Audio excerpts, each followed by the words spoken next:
Real quick, I'm gonna leave this up here real quick. I want to start with a story. When I was a little kid, it was probably early 80s maybe. Like all 80s kids, we used to get up Saturday morning and watch Saturday morning cartoons, Bugs Bunny, the whole thing. But I also used to watch something called Kung Fu Theater. And Kung Fu Theater, every Saturday they would have a cool movie. My favorite was the 7 Deadly Venoms, but that made me want to become a ninja. And so then I went and got Ninja, I think it was called Black Belt Magazine or something, but you could, in the back, you could buy the ninja shoes and the claws. And so I was going to get all the ropes and everything, and I was going to climb our building and all that kind of stuff. So I've always wanted to be a ninja.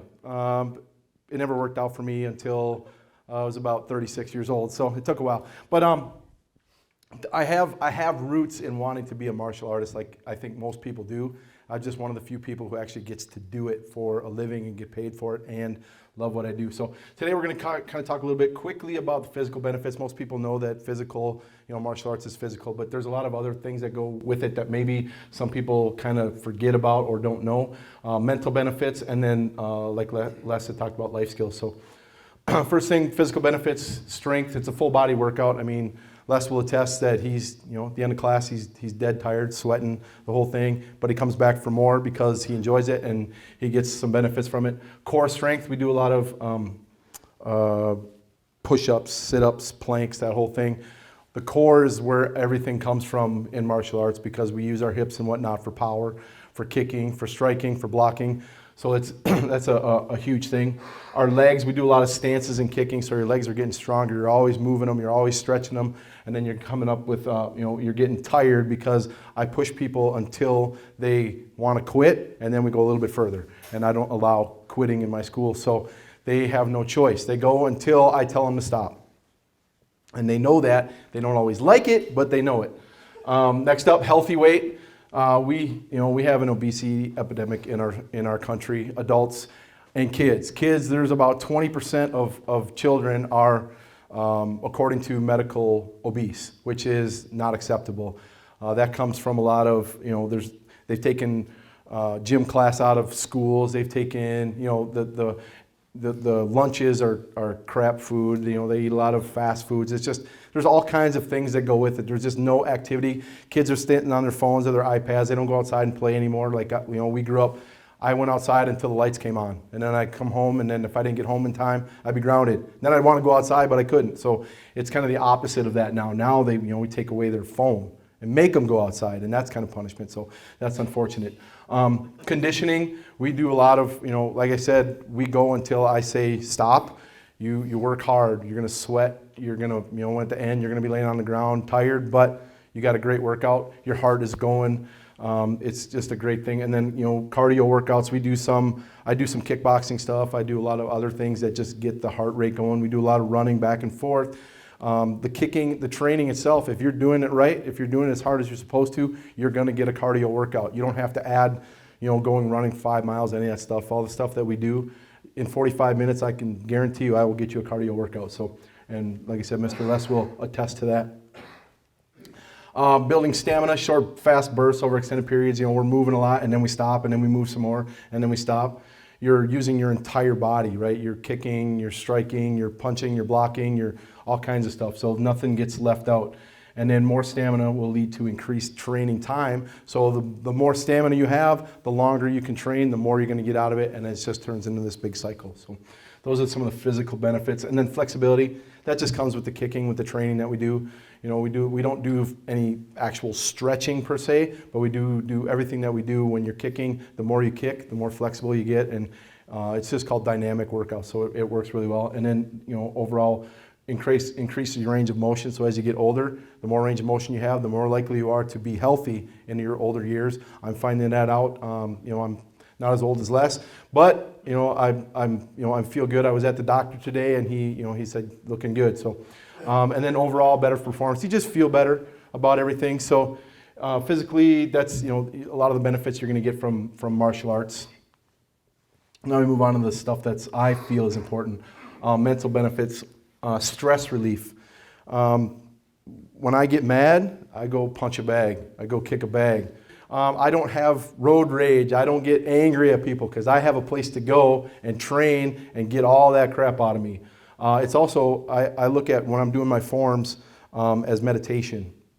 It really relaxes me. It gets me focused on one specific thing, and I'm not worried about anything that's going on around me, right? I get in that school, I bow at the door, I get on the mats, and my mindset just goes. So it's amazing what you can do with moving meditation. It's awesome.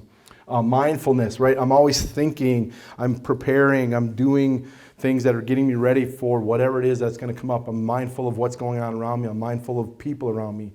It just keeps me more balanced and focused for what it is that I need to do for the day, right?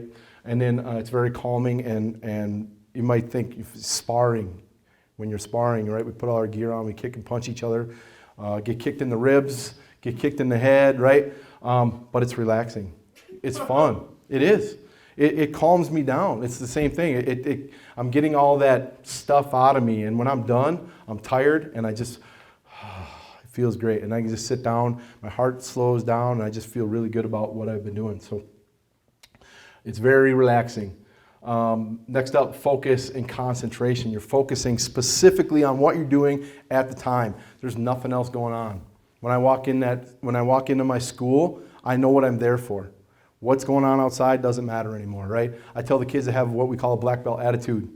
They come in that door. If you're having a bad day, leave that crap outside, right? Walk in the door, bow, get on the mats, do your thing. If you're there 45 minutes training, when you leave, if you want it, when you go back out, it's still out there waiting for you. But more often than not, they don't get it anymore because they've got all that stuff out of them now. So you're starting to focus on what you're doing. Improves your controlling of your actions, right? You start to think about what you do as opposed to just suddenly reacting to things. You're not angry because you're able to relax and calm and think and take a little time before you respond to something. It's really something that has helped me a lot. I used to have a hot temper, and I get myself in trouble when I was a kid all the time with my mom. So this is something that's really kind of helped me to improve that. I used to build models when I was a kid, and I loved like funny cars and stuff like that, and I'd spend hours on them. And then I get mad at, I'd be almost done with it. I get mad because one thing wasn't sticking, and bam, crash, destroyed the whole thing. And then I'd be upset and just turn into this whole thing. I don't do that kind of stuff anymore. So like I said, you're able to keep your mind from wandering. You're focused on what it is you're doing, the goal you're achieving, the thing that you're working on. Maybe you're struggling with a kick, and you just take 25 minutes and just work on that kick over and over and over again. Nothing else matters at that time.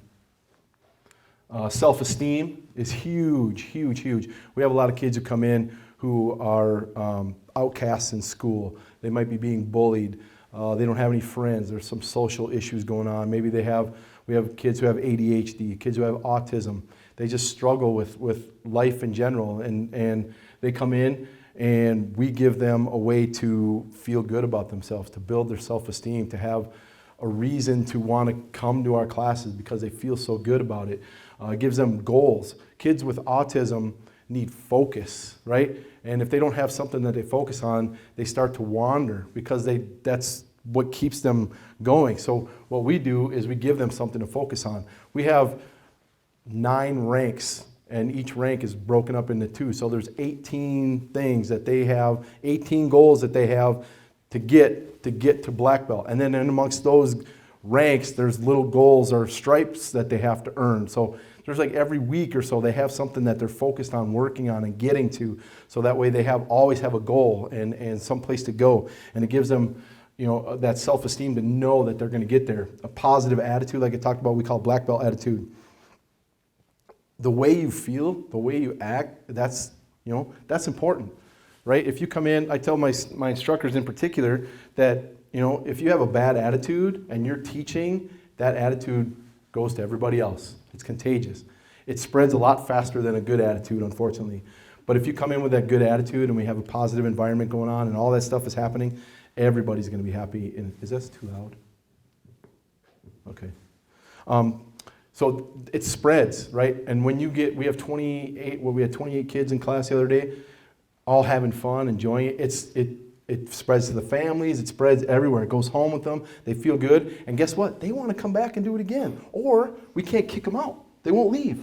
Like, I got to go home, right? And they're still out there on the floor training. So great positive attitude, that sense of accomplishment of achieving something, of earning that next stripe, earning that next belt. When they get to purple belt, I get them a black belt, and I put it up on this rack up on the wall. So when they come in, they train, they bow, they see their name on that black belt, right? They're like, oh. Mom and Dad take pictures of it, right? And we actually have it down right now because we're painting, so it's on the floor. The kids come up and they pose next to it, selfies with their black belt, right? They're so excited about it. It gives them a reason. Like, every time they come into the school, they see that. And if they're coming in 4 or 5 times a week, that's a huge thing for them. I mean, I have mine up there. Right now I'm currently a 5th degree. I have my 6th degree black belt up there. Even though it's 4 years away, I see it every single day when I come in there. And then a cycle of positive reinforcement, right? We don't do anything negative. Everything that we do is all about positive and encouragement. We do have consequences for actions, however. If they do something they're not supposed to do, it's preset. They know what those consequences are going to be. We don't allow what we call the C word in our schools. You guys know what the C word is? Can't. Right. That word immediately puts a ceiling in your brain, and you're just like, all right, I'm done, right? We call it the C word, and if the kids hear it, they go, oh, he said the C word, right? They have to do push-ups, they have to do burpees, whatever it is, right? Mom and Dad, when they take them out, they use it at home too. And my son, when he was, 9 or 10, I always use the story, he had to do push-ups in the Walmart parking lot, because that's where he said it, right? And I tell the kids, like, that's the deal, right? No matter what, you say that word, you have to do whatever it is, whatever mom says it is, whether it's burpees, push-ups, sit-ups, doesn't matter, right? That's part of the consequences of action. So they understand going into it, if they say the C word, then they're going to get whatever it is, right? We don't allow, we talk about respect in our school, so we call each other sir and ma'am, and we say yes sir, yes ma'am. We don't allow yeah or uh-huh or yep because it's lazy, right? Same thing applies. If they are caught doing that, then, and that goes for me as well. It's not for just my students, it's for everybody.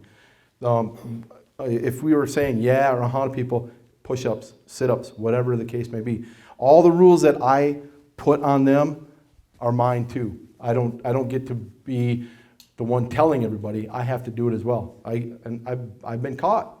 And that's what happens. Mr. Yarwood said the C word. I'm like, all right, and I got to do it. But they notice that it's not just, I'm involved in it too. So they see that leadership's like, hey, I got to do what I say I'm going to do. So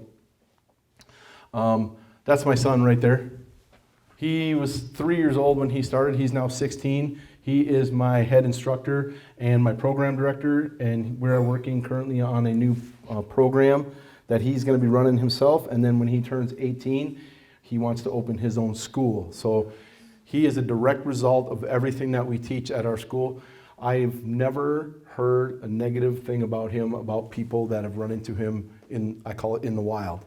He opens doors for people. He's respectful. Everybody's sir and ma'am, everything. And that's just the way he is. I don't tell him he has to be that way. It's just what he's come up with. So mental benefits, combats anger, like we talked about, release frustration. You come in and punch a bag, kick a bag, spar with a buddy, right? Take it out on each other, have some fun. Promotes self-control, right? When you can control your anger, when you can control your emotions, you're going to be a lot better off. If you stop and think before you do something, which is what we teach, you're going to be a lot better off than, typically if you respond out of emotion, you're going to get in trouble.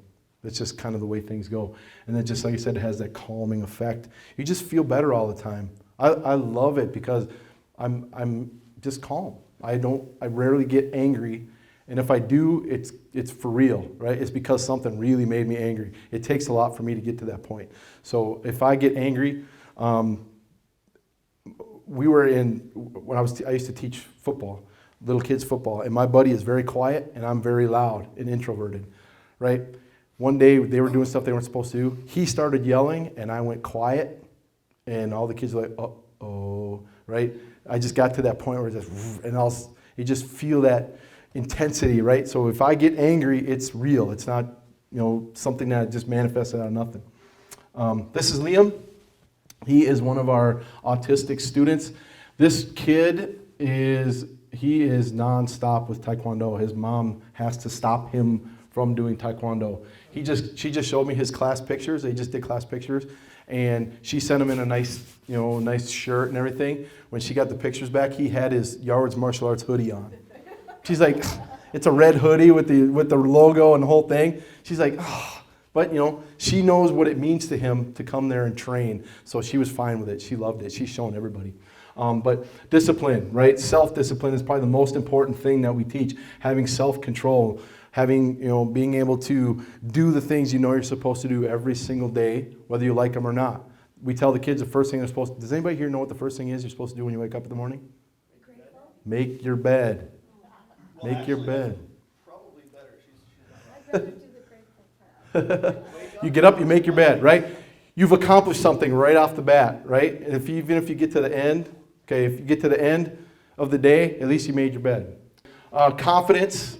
We have a lot of bullying issues, unfortunately. So we have to deal with that. That is Tyler, one of our other autistic kids. He's the same way as Liam. You can't keep him out of the dojo. He's awesome. There's my son, his first day of Taekwondo right there, 3 years old. We talk about respect and how we call each other as yes sir, yes ma'am. We bow in and out of the door. We shake hands with each other. We look them in the eyes, and the way we talk to each other, it's all about respect. I demand it. I don't allow it not to happen. That goes for mom and dad. That goes for everybody. If I see it, I address it immediately. If there's any type of disrespect, it's not allowed in our school. And then belief, we say, yes, I can. And there's Coach Les right there. If you believe it, you can achieve it. I give them that belief that whatever I think they can do, they can do. I set the bar way up here. Parents might only go to here because, no, you put it way up here. The higher that bar is, the higher they're going to go. Even if they don't get there, they only get to here. If the bar was only there, that's all the further they were going to go. So I set it way high because I believe every single one of those kids can do, and adults as well, can do what I think they can do. And they end up doing it. They get that desire to work hard. So it comes with all the training that we do, the way we operate, the way we speak, the way we talk to each other, the way we carry ourselves. All right. I can't do martial arts because this is Taylor. She is at least 50% of the time in a wheelchair. That is at World Championships. She is a 9-time world champion in the disabled ring. She is a first-degree black belt. She started with me day one about 6 years ago. First thing she did to me was give me a hug, and I knew I was going to love her. This kid, same thing. Right now she's struggling with some stuff, but you can't keep her out of the dojo. She is the hardest worker that I know in the place because she doesn't have a choice, right? So if you say I can't do it because my foot hurts, I got to, BS. I don't believe it. We also have somebody else she's got the whole left side of her body is deformed. She can't do a lot of stuff.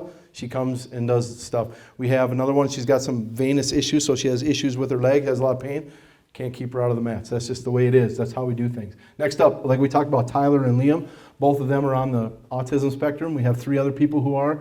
We have kids with ADHD. We have kids with who've had brain tumors who struggle with things.